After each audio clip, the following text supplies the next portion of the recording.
Friends, మేము ఈరోజు బొంతపల్లి వీరభద్రస్వామి టెంపుల్కి వెళ్తున్నాము. మా పిల్లలు కూడా అక్కడి నుండే వస్తున్నారు. అమ్మ తీసుకొస్తుంది. ఈరోజు అందరం కలిసి వెళ్దాం రండి అంటే ఈరోజు ఎట్లయినా సండే కదా అని చెప్పేసి డ్యూటీ అయిపోయిన తర్వాత నేను మా ఆయన అయితే బయలుదేరాము. మన బీరంగూడ నుంచి ఒక 1 అవర్ పడుతుందండి బొంతపల్లికి. వీరభద్రుడు ఉంటాడండి ఇక్కడ. మా అమ్మమ్మ వాళ్ళ ఇంటి దేవుడు అనమాట.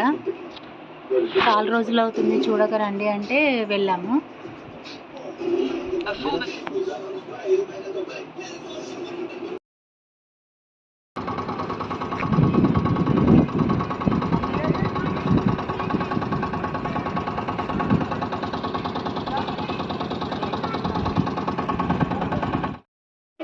లోపలికైతే వెళ్తున్నాము ఇంకా దర్శనానికని.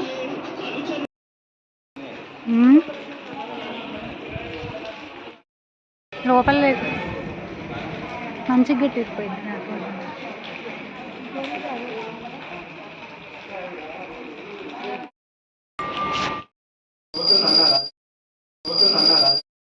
లోపల వీడియో తీస్తుంటే పంతులు గారు వద్దన్నారని చెప్పేసి ఆపేశాను.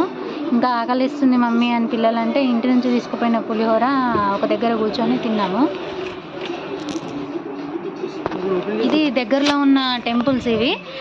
ఒకటేమో సాయిబాబా టెంపుల్ ఉంది, ఇంకొకటి అయ్యప్ప స్వామి టెంపుల్ ఉంది. ఇది సాయిబాబా టెంపుల్. దీన్ని మా సైడు అల్లుబండ అంటారండి. ఇది పట్టుకొని కోరుకొని పట్టుకోవాలండి. కోరిక నెరవేరేటట్టు ఉంటే ఆ చెయ్యిలు అనేటివి వాటంతట అవే తిరుగుతాయండి.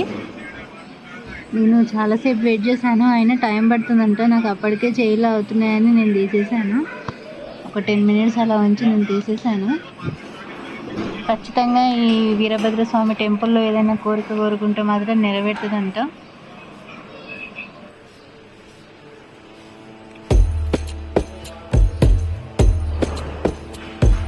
సామి మా సామి అంతా సరి సామి, ఇదిగో ఒక మాట తప్పంటవా, తోడు ఎవరు మరి లేరు, సాయం ఇక రారు, అన్ని ఇక నాకు నువ్వేనయ్యా తప్పే. వాళ్ళు ఈరోజు అక్కడనే నిద్ర చేసి రేపు వెళ్తారంట. మేమైతే ఇంటికి బయలుదేరిపోయాము రిటర్న్ పిల్లల్ని తీసుకొని. ఎప్పుడు టీ టైం కూడా ఆగి మసాలా టీ తీసుకొని తాగేసి బయలుదేరిపోయాము. నచ్చితే లైక్ చేయండి, షేర్ చేయండి, కామెంట్ చేయండి, సబ్స్క్రైబ్ చేసుకోండి.